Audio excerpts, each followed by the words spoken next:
Je m'appelle Christoph Hess, je viens de Warendorf, qui est la capitale du cheval en Allemagne. J'ai commencé en 1978. J'ai été directeur du département entraînement et éducation pendant 30 ans. Puis j'ai dirigé pendant 18 ans le centre d'entraînement du comité olympique, où viennent s'entraîner les meilleurs cavaliers allemands avant les divers championnats. Depuis environ 25 ans, je suis responsable des 60 000 membres de la fédération allemande. Je m'occupe d'un magazine mensuel qui leur est envoyé, de séminaires et d'autres aspects.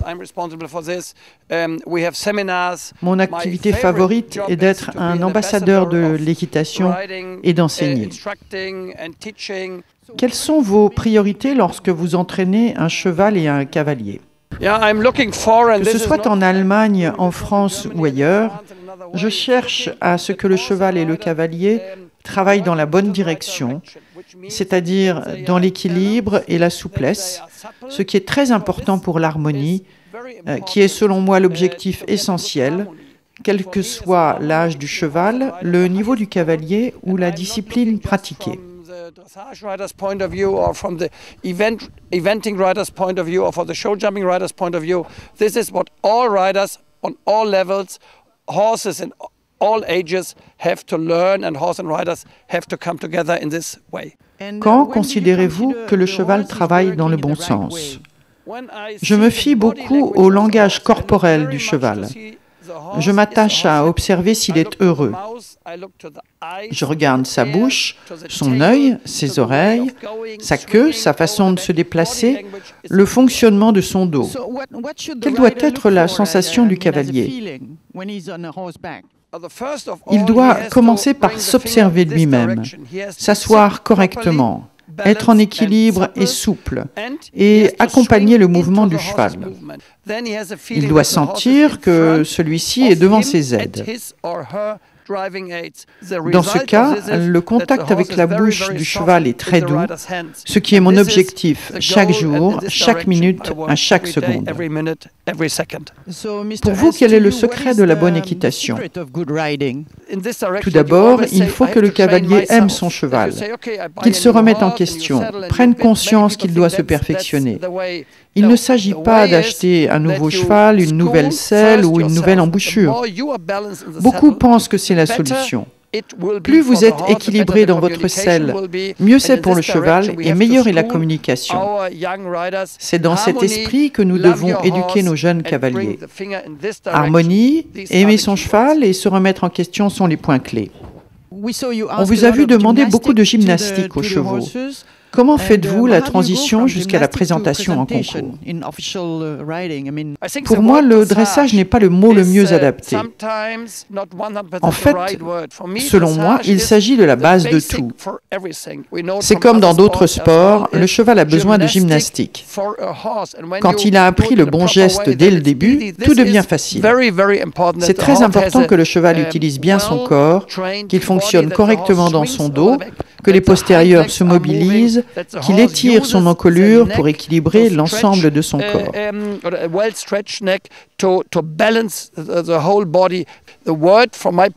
Pour moi, au lieu de parler de dressage, on devrait parler de gymnastique pour le cheval. Plus il est travaillé dans ce sens-là, plus il est souple, plus il est équilibré, plus il est heureux. Et un cheval heureux est un cheval en bonne santé.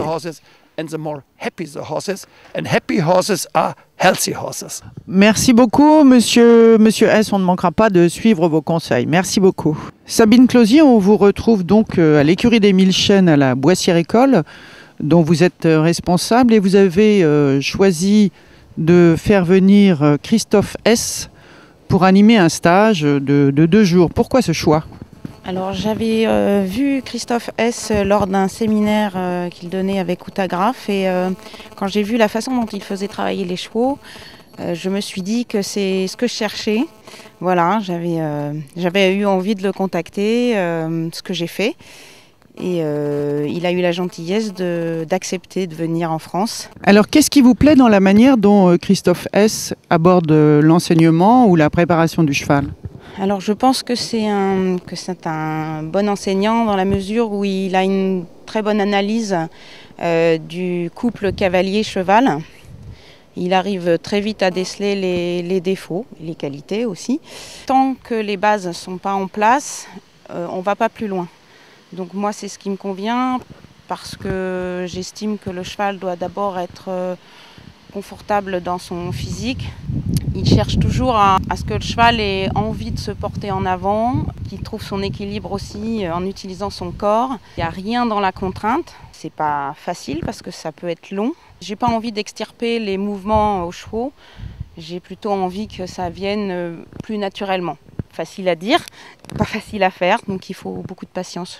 Alors le cheval que je montais, Don Diego de la Vega, est un cheval de 14 ans qui m'appartient, avec lequel j'ai eu beaucoup de difficultés dans la progression de son travail. J'avais une suspicion sur les problèmes physiques. Il a des apophyses très rapprochées au niveau du garrot. J'ai jamais trop poussé le travail.